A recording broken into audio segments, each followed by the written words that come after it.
Imagina un pequeño pueblo donde nunca pasa nada. Un lugar donde las puertas se dejan abiertas, donde todos se conocen por nombre, y donde la mayor amenaza, quizá, es que el clima cambie sin aviso, a un sitio tranquilo, hasta que, una noche de 1984, la realidad se quiebra en 1000 pedazos. Porque esa noche, un crimen inimaginable ocurrió. Un crimen tan brutal, tan desproporcionado, tan cargado de rabia, miedo y desconcierto, que marcaría para siempre la historia del lugar y de quienes lo vivieron. 47 puñaladas. Han 47. No una pelea, no un robo que salió mal, no un ataque impulsivo, no nada. Fue algo más profundo, más perturbador. Algo que incluso hoy, décadas después, sigue generando preguntas que nadie ha podido responder completamente. La policía, los vecinos, la prensa, todos buscaron explicaciones. ¿Cómo pudo alguien tan joven, con una vida aparentemente normal, desatar un acto tan salvaje? ¿Qué ocurrió en su mente que despertó ese instinto letal? ¿Y por qué la víctima? ¿Por qué ella? Los investigadores quedaron desconcertados. Los psicólogos que intervinieron hablaron de impulsos incontrolables, de emociones reprimidas, de un quiebre psicológico repentino. Pero el pueblo no quería teorías, quería respuestas. Y sin embargo, las respuestas nunca fueron suficientes. Porque este caso no solo revela un crimen violento, muestra cómo una comunidad entera puede desmoronarse cuando descubre que el verdadero horror no viene de afuera, sino que puede estar creciendo silenciosamente dentro de uno de los suyos. Hoy vamos a adentrarnos juntos en esta historia, una historia que mezcla juventud, oscuridad, misterio y un acto de violencia que desafía toda lógica. Si crees que nada puede sorprenderte, bienvenidos a un nuevo episodio del canal. Hoy vamos a profundizar en uno de los casos más impactantes, desconcertantes y emocionalmente complejos de los años 80. Un crimen que no solo estremeció a una comunidad entera, sino que dejó preguntas que hasta hoy siguen sin una respuesta clara. Un caso donde un joven, aparentemente común, se convirtió, en cuestión de minutos, en el protagonista de un acto letal que desafía cualquier explicación lógica. El año 1984, el escenario en un pueblo tranquilo, casi adormecido por la rutina de la vida diaria. El hecho en 47 puñaladas que cambiaron para siempre la percepción de seguridad, inocencia y normalidad. En este video, vamos a recorrer cada detalle a la vida del joven involucrado, la relación con la víctima, los eventos que llevaron al crimen, las investigaciones, la reacción del pueblo y las hipótesis psicológicas que surgieron a partir de entonces. No se trata solo de un relato policial, es un viaje para comprender cómo la mente humana, bajo ciertas circunstancias, puede romperse de maneras inimaginables. Antes de comenzar, te invito a suscribirte al canal si te gusta el contenido de crímenes reales, análisis profundos y narrativas que te mantienen al borde del asiento. Activa la campanita para que YouTube te avise cada vez que subamos un nuevo episodio. Y, por supuesto, quiero saber desde dónde nos estás viendo. Déjame un comentario ahora mismo diciéndome tu país o ciudad. Siempre es increíble ver cómo esta comunidad sigue creciendo en distintos rincones del mundo. Prepárate para una historia que no solo te hará pensar, sino que te hará cuestionar aquello que creemos comprender sobre la juventud, la violencia y la fragilidad mental. En 1984, el pueblo donde ocurrió este crimen parecía un rincón suspendido en el tiempo. Era el tipo de lugar donde los atardeceres parecían eternos, donde los vecinos se saludaban por inercia, y donde la idea de un acto de violencia grave era casi tan inconcebible como una nevada en pleno verano. Un sitio pequeño, amable, con sus costumbres arraigadas, donde cada rostro resultaba familiar, y cada rutina se repetía sin contratiempo. Esa tranquilidad, tan valorada por sus habitantes, era también lo que lo hacía vulnerable. Nadie imaginaba que, bajo esa aparente calma, se gestaba una tragedia que cambiaría para siempre su identidad colectiva. Las calles principales eran pocas aún. Una avenida con algunas tiendas, una farmacia que también funcionaba como punto de reunión informal, una panadería cuyo aroma se expandía por la mañana, y hacía creer a cualquiera que la vida podía ser simple. Los adultos se conocían desde la infancia. Los jóvenes crecían entre los mismos pasillos escolares donde habían estudiado sus padres, y los ancianos contaban las mismas historias una y otra vez, con la seguridad de que todos ya las habían escuchado. Pero aún así, las volvían a contar. En un lugar así, la sensación de seguridad no era solo un estado emocional, era parte integral de la identidad del pueblo. Por eso, cuando ocurrió el crimen, la comunidad se estremeció hasta los cimientos. No fue simplemente la noticia de una muerte violenta. Fue el derrumbe simbólico de lo que había definido al lugar durante generaciones. 47 puñalada. La cifra se esparció rápidamente de boca en boca. Y cada vez que alguien la mencionaba, parecía imposible de procesar. ¿Cómo podía un acto tan brutal haber nacido dentro de un entorno tan aparentemente pacífico? ¿Cómo era posible que uno de sus jóvenes, alguien a quien muchos habían visto crecer, se convirtiera en el responsable de semejante ataque? Antes del crimen, el joven en cuestión había pasado desapercibido para la mayoría. No era especialmente popular, pero tampoco era aislado. Sus vecinos describían a su familia como reservada, trabajadora y educada. Él, por su parte, solía caminar por el pueblo con una expresión tranquila, casi distraída, como si su mente perteneciera más al mundo interior que al exterior. No había antecedentes de violencia, problemas disciplinarios graves, ni señales evidentes que indicaran un peligro inminente. Sus profesores, al ser entrevistados después de los hechos, ofrecieron testimonios que solo aumentaron la confusión. Algunos lo recordaban como un estudiante callado pero correcto, de notas aceptables y comportamiento respetuoso. Otros mencionaban que, ocasionalmente, parecía más aislado de lo habitual, como si estuviera ensimismado en sus pensamientos, pero ninguno, absolutamente ninguno, habría imaginado que ese ensimismamiento pudiera convertirse en un impulso letal. El pequeño pueblo tenía la particularidad de permitir que las vidas de sus habitantes se entrelazaran de manera inevitable. Todos conocían a la víctima, una joven querida por su entorno, activa en actividades comunitarias, cercana a su familia y respetada por quienes habían tenido trato con ella. Su muerte no solo fue una tragedia individual, fue una herida que atravesó a toda la comunidad. La magnitud del acto violento aumentó aún más el desconcierto que podía llevar a un joven, sin antecedentes, a atacar, de manera tan feroz, a alguien que no representaba ninguna amenaza. ¿Fue algo personal?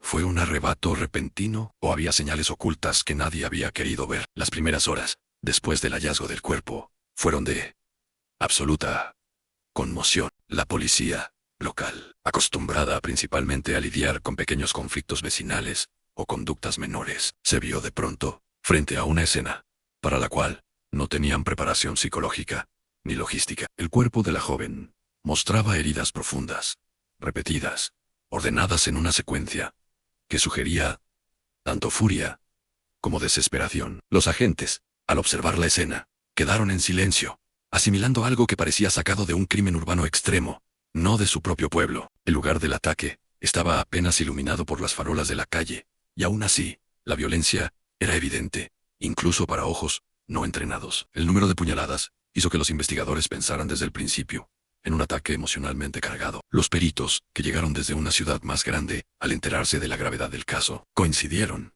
en que no se trataba de un acto impulsivo cualquiera. La repetición del ataque hablaba de una profunda pérdida de control, o de una acumulación de emociones que habían explotado de manera repentina y devastadora. Mientras las primeras investigaciones comenzaban, la noticia se propagaba con velocidad inusual. Los vecinos, acostumbrados a una vida sin sobresaltos, se reunían en grupos pequeños para hablar, especular y, sobre todo, intentar comprender. En un pueblo así, lo desconocido es lo más perturbador, y lo que nadie sabía era que había motivado al joven, ni cómo una mente tan joven podía contener tal nivel de violencia. Muchos se preguntaban si algo había cambiado recientemente en él, a un problema familiar, un conflicto emocional, una relación complicada.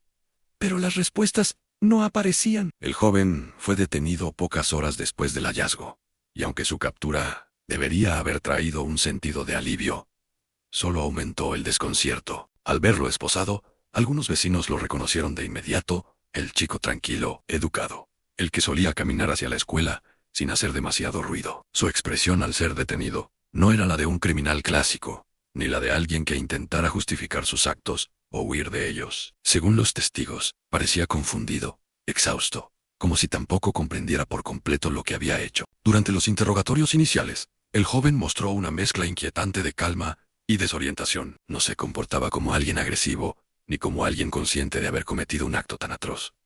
Tampoco intentó negar los hechos. Los investigadores, sin embargo, se toparon con una barrera difícil de cruzar: su dificultad para expresar emociones. Cuando se le preguntó por qué había atacado a la víctima, no ofreció una explicación clara. Sus respuestas eran fragmentadas, vagas, casi desconectadas de la realidad del acto cometido. Los agentes notaron que evitaba mirar directamente a quienes lo interrogaban, y que sus manos temblaban levemente. Conforme avanzaban las horas, psicólogos forenses fueron convocados para intentar desentrañar el estado mental del joven. Los profesionales concluyeron que había señales de un quiebre emocional reciente, aunque no pudieron identificar la causa exacta. Pero lo que sí pudieron afirmar era que el ataque no parecía premeditado en el sentido tradicional. No había evidencia de planificación extensa, ni de búsquedas previas, ni de adquisición de herramientas con un propósito homicida específico. Lo que había ocurrido parecía más bien el resultado de una acumulación silenciosa de conflictos internos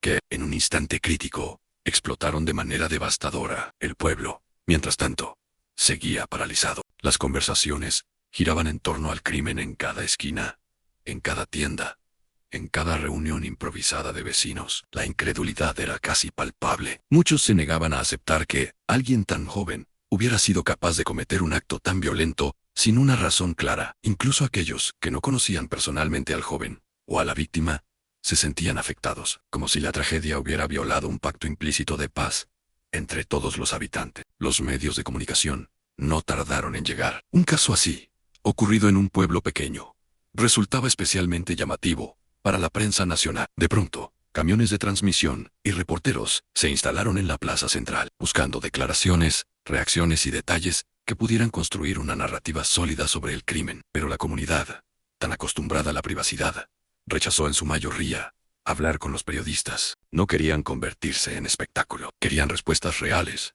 no sensacionalismo. La policía, presionada por la atención mediática y por el clamor del pueblo, aceleró los procedimientos de investigación. Sin embargo, cuanto más avanzaban, más se enfrentaban a la complejidad del caso. El joven no encajaba en el perfil típico de un asesino. La víctima no tenía enemigos conocidos. No había señales previas que apuntaran a un conflicto entre ambos. Lo único que quedaba eran preguntas. Poco a poco, los investigadores comenzaron a revisar el entorno del joven en su hogar, sus amigos, su historial escolar, sus actividades recientes. Descubrieron que, en los meses previos al crimen, había mostrado señales de aislamiento más profundas de lo normal. Pasaba más tiempo solo, disminuyó su participación en actividades escolares, y parecía tener dificultades para concentrarse en clase. Algunos compañeros recordaron episodios en los que él parecía estar ausente mentalmente, como si una parte importante de su atención estuviera enfocada en otra realidad interna, inaccesible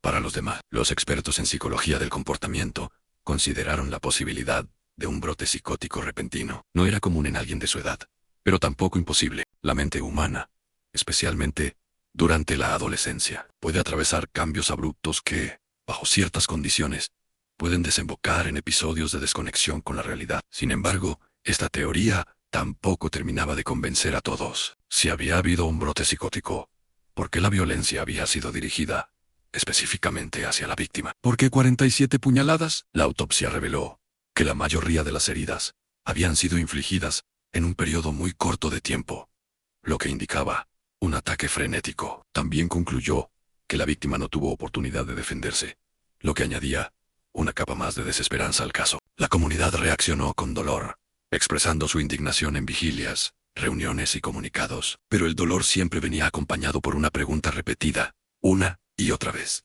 que llevó a ese joven a romperse de esa manera. Este primer capítulo marca el inicio del recorrido por una historia que, más allá del crimen en sí, expone el colapso psicológico de un joven y la fragilidad de una comunidad que creía haberlo visto todo. Las respuestas aún no eran claras, pero el pueblo se preparaba para enfrentar una verdad incómoda.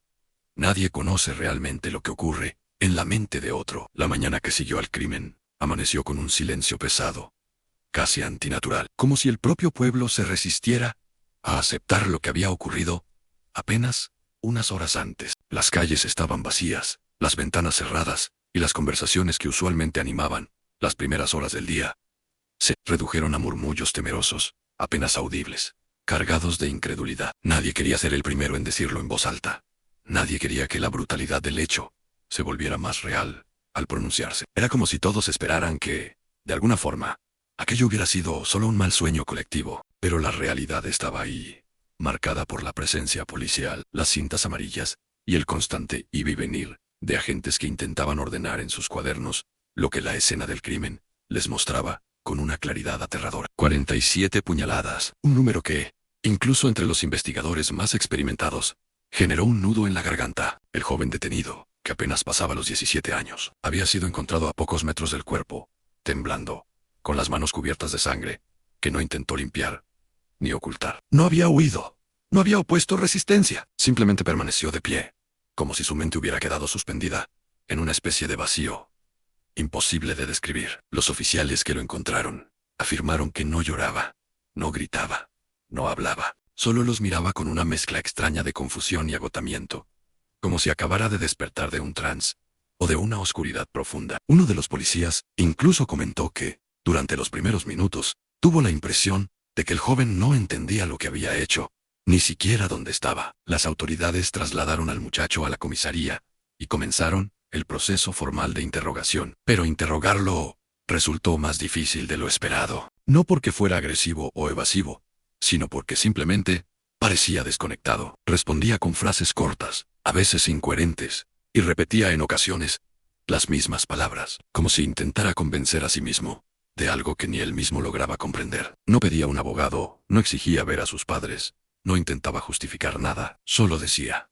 una y otra vez, que no quería hacerlo, aunque nadie le había preguntado aún si lo había hecho. Aquellas palabras, que podrían haber sido el inicio de una confesión, sonaban más como un lamento, como un pequeño hilo de humanidad, que trataba de sobrevivir dentro de una mente colapsada. Mientras tanto, los peritos trabajaban en la escena del crimen, con la precisión habitual, pero lo que encontraban aumentaba la sensación general de desconcierto. No había señales de lucha prolongada, no había objetos rotos, no había rastros de un forcejeo violento, más allá del propio acto del apuñalamiento. La víctima, una mujer conocida y apreciada en la comunidad, no tenía antecedentes de conflictos con nadie, mucho menos con el joven que ahora se convertía en el principal y único sospechoso.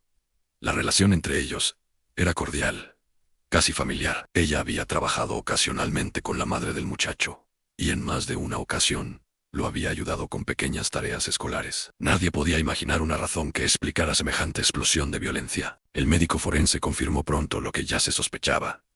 No había señales de abuso, ni de robo, ni de motivación aparente, solo un ataque desmedido, irracional, cargado de una furia que parecía no corresponder con la personalidad tranquila del joven. Aquella contradicción se convirtió en el punto central del caso. ¿Qué podía haber detonado algo así?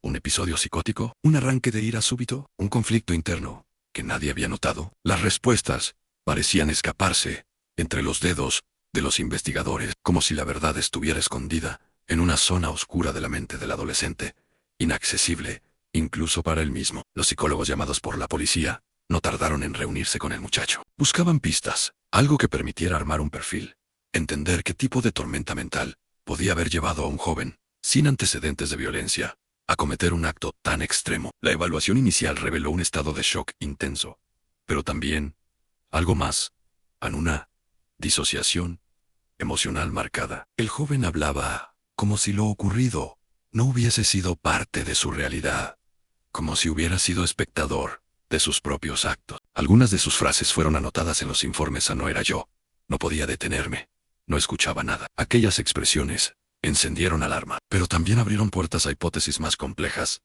¿Estaba mintiendo? ¿O realmente había experimentado un quiebre psicológico abrupto? Mientras las autoridades intentaban entender al agresor, el pueblo comenzaba a reaccionar de manera impredecible. Algunos defendían al joven, convencidos de que algo terrible debió haberle sucedido para actuar de ese modo. Otros, en cambio, exigían un castigo ejemplar, y lo consideraban un monstruo oculto, alguien que había engañado a todos con una fachada de normalidad. Las conversaciones en las casas, en los comercios y en la iglesia se convirtieron en debates tensos que dividían a la comunidad, pero todos coincidían en algo: el miedo. Miedo a que algo así pudiera repetirse, miedo a que un acto tan brutal hubiese surgido del interior de un joven que, hasta ese día, había sido parte de la vida cotidiana del pueblo. Miedo a no comprender lo que había detrás del crimen. Los medios de comunicación también aparecieron rápidamente, atraídos por la mezcla de juventud, violencia extrema y misterio. Los reporteros rodearon la comisaría, intentaron entrevistar a vecinos y buscaron cualquier detalle que permitiera construir una narrativa más sensacionalista. Aquello incomodó aún más a los habitantes, que no querían que su tragedia se convirtiera en espectáculo. Sin embargo, la historia tenía todos los elementos para atraer atención nacional. Un adolescente, una víctima conocida, un número escalofriante de puñaladas y un aparente motivo inexistente. Los periódicos publicaron titulares que hablaban de instinto asesino, mente fracturada y crimen inexplicable. Cada artículo aumentaba la presión sobre la policía y sobre el pueblo, alimentando teorías que iban desde posesiones demoníacas hasta conspiraciones improbables. Mientras esto ocurría, los padres del joven permanecían en silencio, devastados por la noticia. La madre se negó a hablar con la prensa y apenas pudo mantener la compostura al enfrentarse a las autoridades. No es posible, repetía. Mi hijo no podría hacer algo así. El padre, en cambio, se encerró en un mutismo denso, una especie de mecanismo de defensa ante la vergüenza, la culpa y el dolor. Las familias de ambos lados quedaron atrapadas en un torbellino emocional que las desgarraba, porque, en tragedias como esta, no solo hay una víctima directa, también hay vidas colapsando alrededor. La autopsia reveló detalles aún más perturbadores. Las puñaladas habían sido rápidas, repetidas con una fuerza que no parecía humana para alguien de su edad, pero no necesariamente guiadas por precisión. Eran golpes impulsivos, como si cada movimiento fuera resultado de un impulso descontrolado, más que de una intención clara de causar muerte. El forense describió la secuencia como una tormenta de violencia súbita, un frenesí que reflejaba un estado mental completamente desequilibrado. Esta descripción reforzó la idea de un posible episodio de disociación o de pérdida temporal del control. Pero incluso con esta interpretación posible, la pregunta más importante seguía sin respuesta. ¿Qué lo provocó? Cuando los psicólogos profundizaron en las sesiones con el joven, empezaron a notar patrones extraños en su comportamiento. A veces parecía presente, consciente, casi lúcido, pero de pronto entraba en un estado de desconexión, como si su mente se deslizara a un lugar lejano, inaccesible. En esos momentos, su voz cambiaba, se volvía más baja, casi inaudible. En uno de los informes quedó registrada una frase inquietante: ella sabía algo, pero cuando se le pidió explicar qué significaba, el joven simplemente negó haber dicho eso. No recordaba nada, o eso afirmaba. Aquellas contradicciones alimentaron nuevas teorías entre los investigadores. Algunos pensaban que el joven ocultaba algo, quizá un conflicto personal con la víctima. Otros creían que estaba sufriendo un trastorno mental grave que nunca había sido diagnosticado. Lo que complicaba la situación era que, según los maestros, vecinos y familiares, el muchacho no mostraba señales previas de desequilibrio. Era reservado, sí, pero también educado, responsable y, en apariencia, emocionalmente estable. Esa normalidad aparente se convirtió en otro elemento perturbador, porque si alguien así podía perder el control de una manera tan salvaje, entonces, ¿quién más podría? Con el avance de la investigación, la policía revisó la casa del joven, en busca de pistas en diarios personales, notas, dibujos, cualquier cosa que diera indicios de un deterioro psicológico. Encontraron cuadernos llenos de escritos confusos, frases repetidas, dibujos oscuros y palabras tachadas, pero nada concreto, nada que explicara el crimen, solo fragmentos de una mente que quizá estaba luchando contra algo invisible. Algunas entradas hablaban de insomnio, de sombras, de sentirse observado. Era simplemente la expresión de una adolescencia complicada o señales tempranas de un trastorno más profundo. Los expertos no pudieron llegar a un consenso. El pueblo, mientras tanto, estaba dividido entre la compasión y el rechazo. Algunos recordaban al joven como un chico amable y tranquilo. Otros, con la distancia que ofrece la tragedia, decían que siempre habían percibido algo extraño en él. En la verdad, como suele ocurrir, probablemente estaba en algún punto intermedio, pero ninguno de esos juicios cambiaba el hecho principal. Una mujer había sido asesinada, con una violencia inimaginable, y el responsable había sido un adolescente, al que todos creían conocer. Con cada día que pasaba, el caso se volvía más complejo. Las pruebas físicas eran claras. El joven había sido el autor material del crimen, pero la motivación, la explicación humana detrás del acto, seguía escondida. La policía necesitaba más que evidencias. Necesitaba entender lo que había ocurrido en la mente del adolescente. Y, por primera vez en muchos años, comenzaron a considerar que este crimen podía no ser solo una cuestión policial, sino también un enigma psicológico que requeriría descifrar los componentes más oscuros de la mente humana. La noticia del crimen no tardó en propagarse como un incendio imposible de contener. En un pueblo donde cada gesto, cada visita inesperada y cada pequeño cambio en la rutina era notado por todos, la magnitud del hecho superó cualquier precedente. La gente no podía comprender como un joven que muchos habían visto crecer, alguien que había corrido por las mismas calles, asistido a la misma escuela y saludado a los mismos vecinos, pudiera ser el responsable de algo tan brutal. A medida que los rumores empezaron a expandirse, también lo hicieron los temores. ¿Qué había fallado? ¿Era posible que hubieran convivido durante años con un peligro del que nunca sospecharon? Las primeras versiones hablaban de una discusión acalorada, otras mencionaban una traición, otras incluso afirmaban que el joven había mostrado signos de comportamiento errático días antes del crimen. Aunque nadie podía precisar un ejemplo concreto, cada persona parecía querer aportar una pieza. Pero todas eran piezas de rompecabezas distintos. Sin embargo, había algo en común. Todos estaban desconcertados por la violencia tan extrema reflejada en las 47 puñaladas. Esa cifra se repetía en las conversaciones como un mantra siniestro, como si al mencionarla más veces pudiera hacerse menos incomprensible. 47. Una y otra vez. A medida que la policía avanzaba, más detalles salían a la luz, pero ninguno lograba ofrecer la claridad que tanto se necesitaba. Los agentes, acostumbrados a conflictos domésticos, peleas ocasionales o algún robo menor, se veían ahora obligados a investigar un crimen que parecía extraído de una realidad completamente ajena a ellos. Incluso los oficiales con más años de servicio se encontraban desconcertados. Algunos confesaban que nunca habían visto un caso tan violento. Otros decían que lo inquietante no era solo la violencia, sino la aparente falta de motivo claro. Mientras tanto, los vecinos comenzaron a reconstruir mentalmente los días previos al crimen. En las tiendas, en la panadería, en la plaza central, los diálogos se repetían con ligeras variaciones, pero con el mismo tono de incredulidad. Uno aseguraba haber visto al joven caminando solo la tarde anterior, con la mirada perdida. Otro decía haberlo notado más callado en las últimas semanas. Una mujer comentaba que la víctima había mencionado sentirse incómoda recientemente, aunque nadie entendía por qué, ni a qué se refería. Eran hilos sueltos, débiles, que apenas podían sostener una narrativa coherente. Aún así, la comunidad intentaba unirlos desesperadamente. Necesitaban un sentido, incluso si era uno construido a medias. La familia del joven, en cambio, se encerró en casa desde el primer día. La presencia constante de curiosos, periodistas y vecinos que querían entender solo aumentaba su aislamiento. Se dice que la madre no dejó de llorar durante días, incapaz de conciliar la imagen del hijo cariñoso que había criado con la sombra oscura que ahora todos le adjudicaban. El padre, más silencioso, parecía debatirse entre la necesidad de proteger a su familia y la imposibilidad de comprender lo que había ocurrido. Nadie en la familia hablaba con la prensa. Nadie quería cámaras. Nadie quería preguntas. Ellos mismos no tenían respuestas. Por otro lado, la familia de la víctima vivió el duelo con una mezcla profunda de dolor y desconcierto. La joven había sido conocida y querida por muchos en el pueblo. Era amable, dedicada a sus estudios, participaba en actividades comunitarias. La noticia de su muerte había sido devastadora, pero el detalle de cómo murió, y especialmente de cuántas veces había sido atacada, había añadido un nivel de horror que la familia apenas podía soportar. Algunos amigos cercanos describían a la víctima como alguien que siempre intentaba ayudar a los demás, incluso a quienes pasaban por momentos difíciles. Eso generó especulaciones.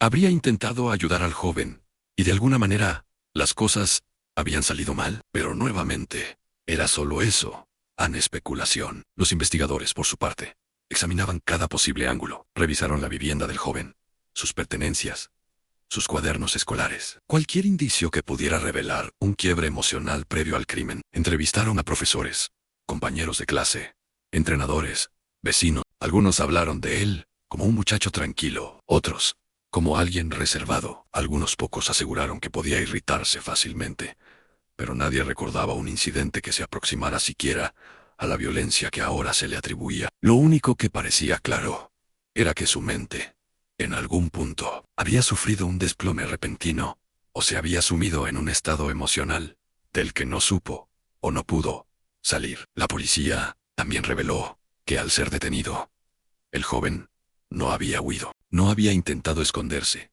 ni ocultar pruebas. Estaba completamente cubierto de sangre, inmóvil, casi catatónico. Los oficiales que lo encontraron aseguraron que su mirada estaba perdida, como si no reconociera el lugar ni lo que lo rodeaba. Algunos interpretaron esa reacción como culpa, otros como choque emocional, otros como un estado psicótico.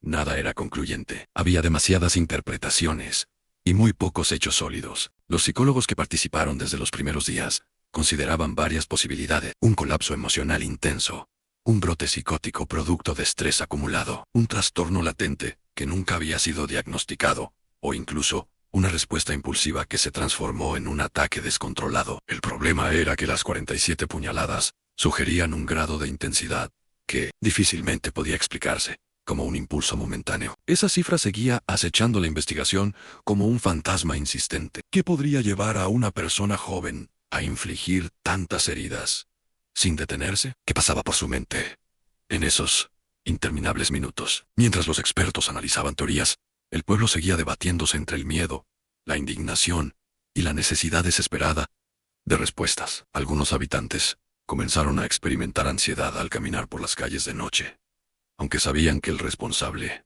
ya estaba detenido. Otros ponían más atención a sus hijos, con temor a que ellos también pudieran estar expuestos a algún tipo de influencia o riesgo desconocido. En un lugar donde todos se conocían, el crimen había plantado una semilla de desconfianza que tardaría años en desaparecer. Poco a poco, la investigación empezó a arrojar pequeños avances en testimonios fragmentados, pruebas recolectadas, análisis preliminares, pero cada avance, en lugar de aclarar lo ocurrido, parecía profundizar el misterio. Se confirmó que no había señales de pelea previa significativa, lo cual sugería que la víctima no había anticipado el ataque. Tampoco había indicios de abuso de sustancias que pudieran explicar un estado alterado de violencia desmedida. El ataque había sido directo, repentino y feroz. La policía descartó la hipótesis de un tercero involucrado. Todo señalaba al joven, y solo a él. Con el paso de los días, surgió otra pregunta clave. ¿Habían tenido una relación cercana? Algunos decían que sí, otros que apenas se conocían. No había registros claros de una amistad formal, pero sí coincidían en espacios comunes, la escuela, la biblioteca, algunas actividades sociales. Sin embargo, nada confirmaba una relación estrecha. Esto abría un agujero aún más profundo. Si no había vínculo directo, ¿por qué la atacaría a ella específicamente? ¿Por qué no a otra persona? ¿Por qué ese nivel de violencia dirigido a una víctima con la que no parecía tener conflictos conocidos? Uno de los aspectos más desconcertantes surgió al revisar el diario de la víctima. En una página escrita poco antes del crimen, ella mencionaba sentirse observada en los días recientes. No especificaba a quién la observaba, ni describía una situación concreta. Solo decía sentirse incómoda, como si alguien la siguiera o la vigilara. Ese fragmento se convirtió en un punto clave para los investigadores, aunque nunca se logró determinar si se refería al joven o a algo completamente distinto. Sin embargo, sumado al crimen, esa frase adquirió una dimensión inquietante. Los especialistas en comportamiento criminal, consultados por la policía, afirmaban que el número elevado de puñaladas podía sugerir una fuerte carga emocional dirigida hacia la víctima, aunque no necesariamente una relación previa e íntima. En algunos casos, explicaban, la obsesión puede desarrollarse en silencio, sin que la otra persona lo note realmente. Se especuló que el joven podría haber alimentado pensamientos intensos hacia la víctima, positivos o negativos, sin expresarlos abiertamente. Pero claro, nuevamente, era solo teoría. Con el paso de las semanas, el caso comenzó a adquirir una vida propia, más allá de los hechos. La prensa regional lo transformó en portada frecuente. Programas de radio debatían sobre la salud mental de los adolescentes, la presión social, los límites de la violencia juvenil. Algunos medios sensacionalistas incluso inventaron versiones dramatizadas, exagerando conflictos inexistentes. Esto sumó presión al entorno del pueblo, que se veía desbordado por visitantes, periodistas y curiosos atraídos por morbo, más que por interés genuino. Mientras tanto, el joven permanecía en custodia, sin pronunciar palabra durante los interrogatorios. Los médicos que lo evaluaban describían un estado emocional fluctuante. Por momentos parecía consciente, lúcido, atento. Por otros, se hundía en silencios prolongados, como si se desconectara completamente. Cuando le preguntaban directamente por el crimen, su reacción más frecuente era bajar la mirada. No lloraba, no gritaba, no se defendía, solo parecía ausente. Ese comportamiento alimentó nuevas teorías. Sentía culpa. ¿Había olvidado lo ocurrido? ¿Había bloqueado el recuerdo por trauma? ¿O quizá entendía perfectamente lo que había hecho, pero se negaba a hablar? Los expertos no se ponían de acuerdo, y cada silencio del joven era interpretado de una forma distinta, dependiendo de quién lo analizara. En el pueblo, empezaron a surgir tensiones internas. Algunos exigían una condena ejemplar, convencidos de que la brutalidad del crimen no podía quedar sin un castigo severo. Otros, aunque no justificaban el acto, se preguntaban si la mente del joven podría haber jugado un papel determinante y si realmente merecía el mismo juicio que un adulto plenamente consciente. Las discusiones se volvieron intensas, sobre todo entre aquellos que conocían a las familias involucradas. Lo que antes era una comunidad unida, ahora parecía fracturarse, poco a poco. Pero entre todas esas voces, surgió una más, casi imperceptible, la de los pocos que empezaban a cuestionarse si había algo más en la historia, algo que aún no había sido descubierto. Tal vez una pieza faltante, un evento anterior, una influencia externa, un detonante. Porque, aunque la evidencia señalaba al joven de manera contundente, el porqué seguía siendo un vacío imposible de rellenar. Y ese vacío, esa ausencia de respuesta, sería el elemento que transformaría el caso, con el tiempo, en uno de los más estudiados, debatidos y recordados de aquella década. La sala del tribunal estaba repleta. No quedaba un solo asiento libre. Personas que jamás habían asistido a un juicio se encontraban allí, apretadas unas contra otras, como si cada minuto de ese proceso fuera imprescindible para entender lo que el pueblo había vivido desde aquella noche de 1984. Aunque muchos afirmaban haber ido por interés cívico, la verdad era otra. Todos buscaban respuesta, y si no podían obtenerlas de la policía o de los psicólogos, tal vez el juicio les daría al menos una explicación, un indicio, un gesto, algo que iluminara la oscuridad que rodeaba el crimen. En el centro de ese escenario jurídico, frío y solemne, estaba Elané, el joven acusado, que ahora parecía aún más frágil, más pequeño, casi perdido entre el peso de la historia y los susurros que llenaban cada rincón del tribunal. Vestía una camisa simple y clara, prestada por algún familiar. Su rostro estaba pálido, y sus ojos, fijos en sus propias manos, temblaban ligeramente. No levantaba la mirada. No observaba a nadie. No parecía consciente del revuelo a su alrededor. A veces, cuando la tensión se elevaba demasiado, cerraba los ojos brevemente, como si buscara refugio en algún lugar dentro de sí.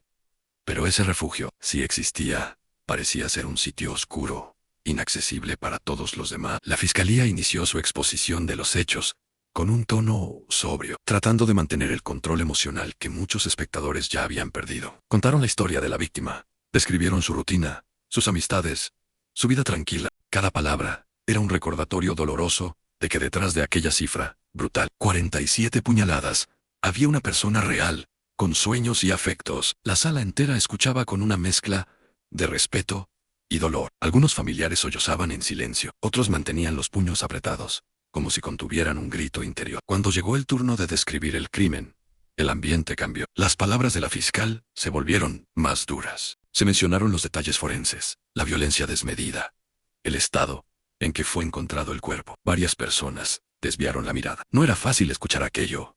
No lo había sido en su momento, y no lo era ahora, con la intensidad emocional que impregnaba cada frase. Sin embargo, lo que más impacto causó fue el contraste inevitable. Mientras la fiscal describía cada acto con firmeza y claridad, el joven acusado seguía allí, inmóvil, sin defenderse, sin reaccionar más allá de un leve temblor en sus dedos. Para algunos, esa pasividad era una señal clara de culpa. Para otros, era un síntoma de algo más profundo, una mente desordenada, quebrada, incapaz de procesar la magnitud de lo ocurrido. La defensa, cuando finalmente tomó la palabra, adoptó un enfoque completamente distinto. No discutieron la autoría del acto. Era imposible negarla, con la evidencia disponible.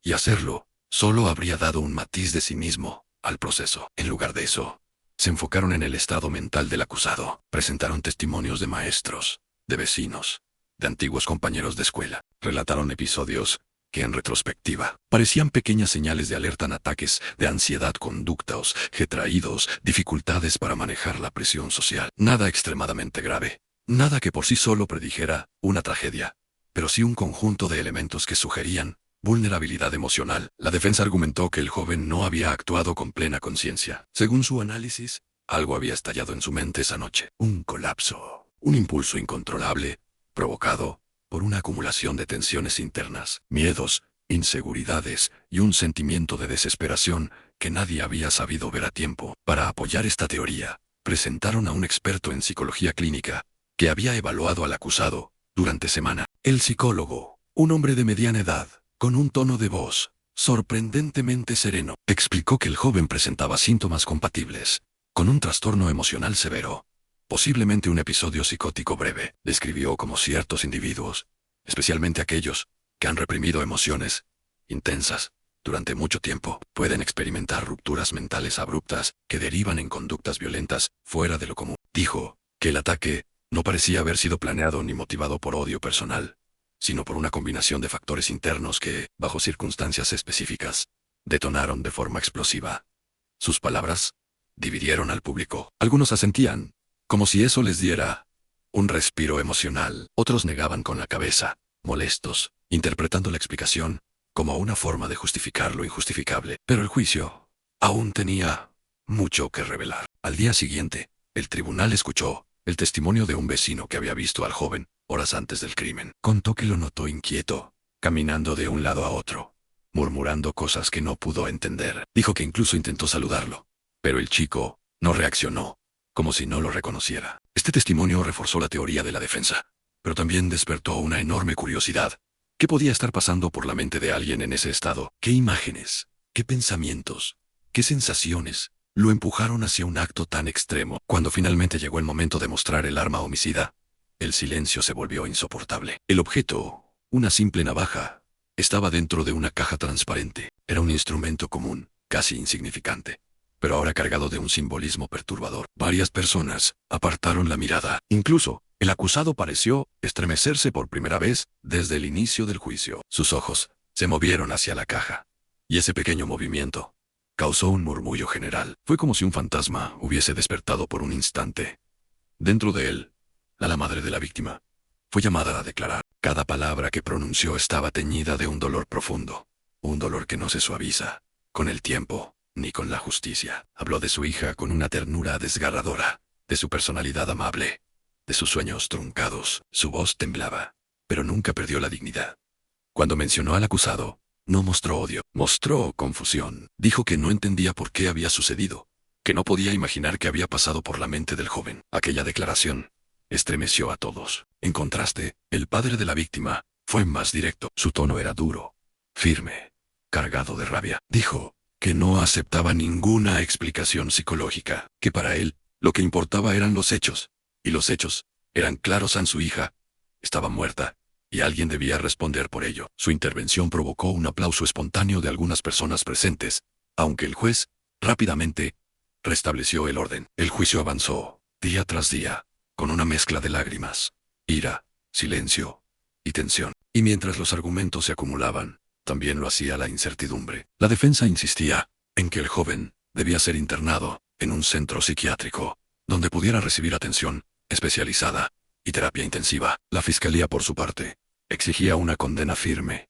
argumentando que la sociedad necesitaba protección y que la víctima merecía justicia. Pero hubo un momento que cambió la percepción general. Ocurrió cuando el joven acusado finalmente habló. Nadie lo esperaba. Hasta ese día, había permanecido en silencio absoluto, respondiendo solo con monosílabos o asentimientos mínimos. Sin embargo, la defensa le pidió que explicara lo que recordaba, y aunque su relato fue fragmentado, confuso, lleno de pausas y temblores, logró transmitir algo que ningún otro testimonio había logrado, en una sensación abrumadora de miedo y pérdida de control. Dijo que esa noche no se sentía el mismo, que había escuchado ruidos, murmullos, palabras incomprensibles, como si el mundo a su alrededor se volviera difuso. Dijo que sintió que algo lo perseguía, que algo dentro de él se apagaba y se encendía al mismo tiempo. Intentó describir el momento del ataque, pero solo logró decir que se sintió atrapado, acorralado por una fuerza que no sabía nombrar.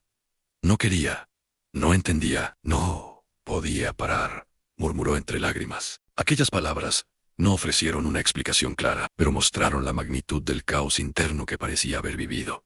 Algunos en la sala lloraron, otros no le creyeron ni una sola palabra, pero nadie quedó indiferente. El juicio estaba llegando a su fin. Los abogados presentaron sus conclusiones finales, la fiscalía insistiendo en la necesidad de una condena ejemplar, la defensa apelando a la compasión y a la comprensión de la enfermedad mental. Y mientras el jurado deliberaba, el pueblo entero contuvo la respiración, como si dependiera de ese veredicto la posibilidad de recuperar una paz que, en realidad, Hacía mucho tiempo que se había perdido. El resultado, cuando finalmente se anunció, no solo marcó un cierre jurídico, marcó un antes y un después, emocional, para todos los involucrados. La sala del tribunal estaba llena desde temprano aquella mañana. El eco de los pasos sobre el piso de mármol se mezclaba con murmullos tensos, respiraciones contenidas, y el sonido seco de los flashes de las cámaras, que, aunque estaban prohibidas dentro del recinto, encontraban siempre alguna rendija para capturar la imagen del joven acusado. Todos querían ver su rostro, todos querían encontrar en él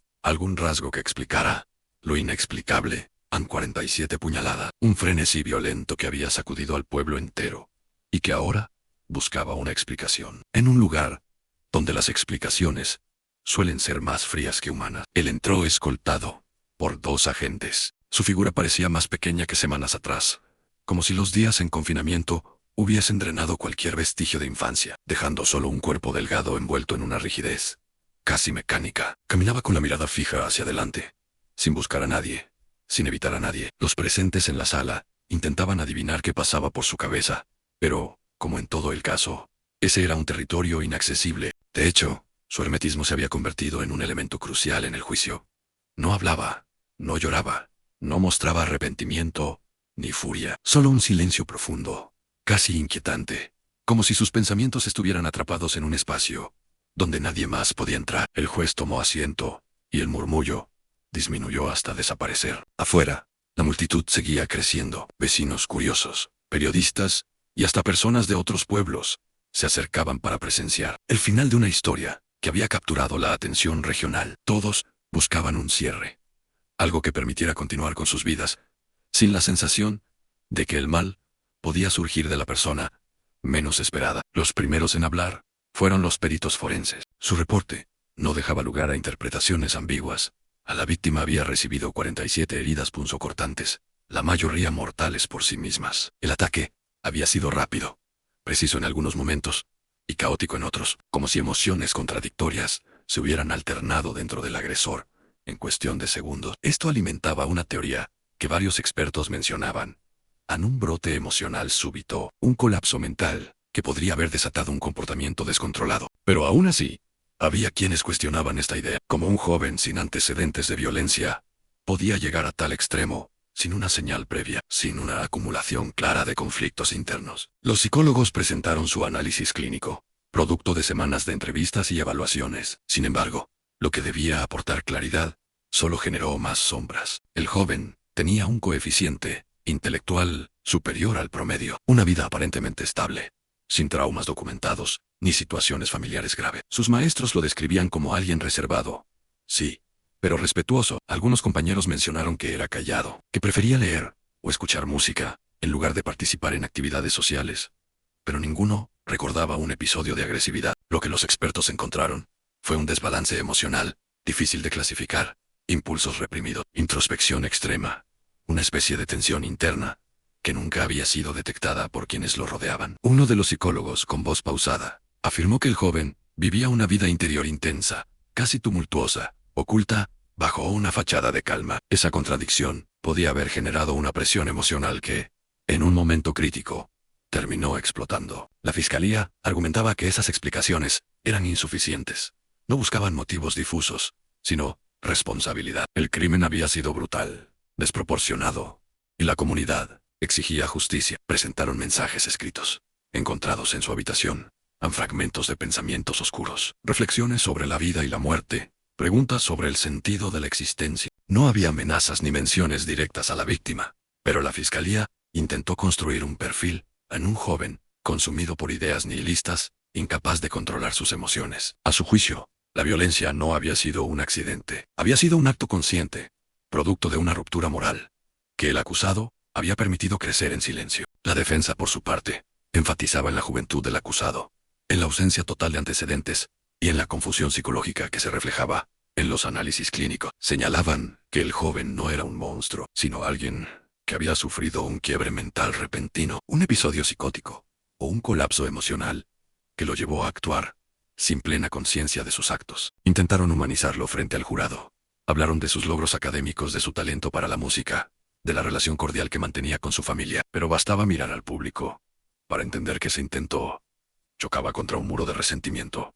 La gente no quería matices, quería certezas. Mientras cada testimonio se presentaba, el joven permanecía, con la mirada fija, en un punto invisible. Ni siquiera reaccionó cuando la madre de la víctima declaró, con una voz que cargaba un dolor indescriptible, como aquella noche, su vida cambió para siempre. Ella habló de su hija, de sus sueños, de su carácter amable, y de los planes que habían hecho juntas. Cuando describió el momento en el que vio el cuerpo, por primera vez, muchos en la sala bajaron la mirada. Algunos incluso se cubrieron la boca intentando contener el llanto.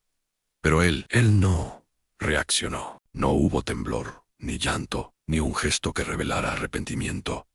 Aquello generó un silencio helado en la sala. Algunos miembros del jurado intercambiaron miradas preocupadas. Los medios aprovecharon cada detalle para construir narrativas sensacionalistas. Titulares que hablaban de él, adolescente sin alma, del crimen imposible de comprender, de la mente que estalló en violencia. El pueblo, que al principio había estado dividido entre quienes buscaban una explicación psicológica y quienes exigían un castigo ejemplar, terminó inclinándose hacia lo segundo. El crimen había sido demasiado brutal. 47 puñaladas era una cifra que nadie lograba digerir. Todos intentaban imaginar la escena, y el solo pensamiento les provocaba escalofríos. Durante el juicio, un detalle llamó profundamente la atención.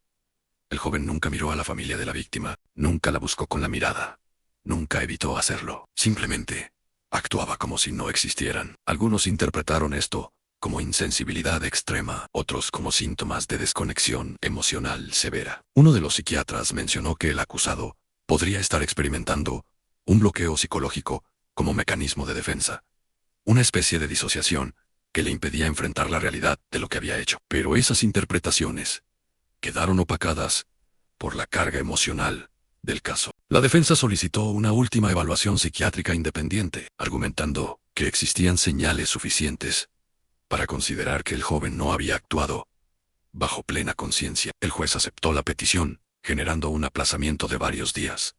Durante ese tiempo, la tensión en el pueblo creció. Las conversaciones en las tiendas, en los cafés, en la plaza central, giraban en torno al juicio.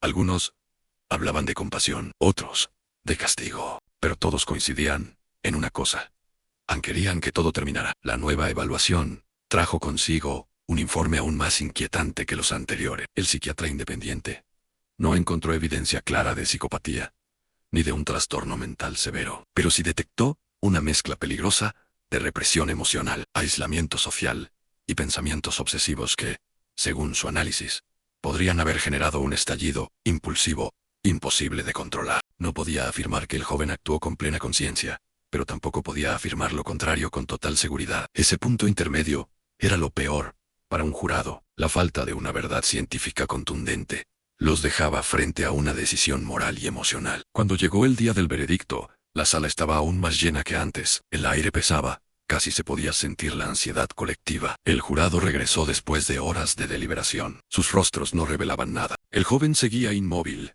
como si su destino fuera una idea distante, ajena a él. El portavoz del jurado se levantó, sostuvo el papel con ambas manos, y, después de un suspiro que resonó en toda la sala, leyó el veredicto. El caso que hemos explorado hoy no es simplemente un expediente policial archivado en la década de los 80. Es un recordatorio de que la mente humana es un territorio vasto, complejo y a veces peligroso. Lo ocurrido en 1984 no solo dejó una cicatriz profunda en una comunidad que jamás imaginó verse envuelta en semejante tragedia, también dejó interrogantes que continúan resonando hasta el presente. ¿Qué transforma a un joven aparentemente común en el autor de un acto tan brutal? ¿Qué silencios, presiones o fracturas internas pueden desencadenar una violencia tan extrema? Y sobre todo, ¿cómo enfrentamos, como sociedad, aquello que no comprendemos? A lo largo de esta investigación, recorrimos los detalles del crimen, las tensiones invisibles que lo precedieron, las fallas en la percepción colectiva y los intentos fallidos o insuficientes de explicar lo inexplicable. Analizamos reacciones, teorías, contradicciones y el peso emocional que dejó en todos los involucrados. Lo inquietante es que, incluso con todas las piezas sobre la mesa, el rompecabezas nunca encaja del todo. Quizá ese sea el mensaje más perturbador, que no siempre obtendremos respuestas claras, que las motivaciones humanas pueden ser tan opacas como impredecible, y que la línea entre normalidad y desastre puede ser más delgada de lo que pensamos. Si llegaste hasta aquí, gracias por acompañarme en este viaje, a través de un caso tan duro como fascinante. Tu presencia y tu interés hacen posible este espacio de reflexión y análisis. Si este contenido te impactó, te invito a dejar un comentario con tus conclusiones personales. ¿Qué crees tú que detonó esta tragedia? ¿Hay algo que podría haberla evitado? Y como siempre, no olvides suscribirte al canal para seguir explorando juntos los misterios más inquietantes del mundo real.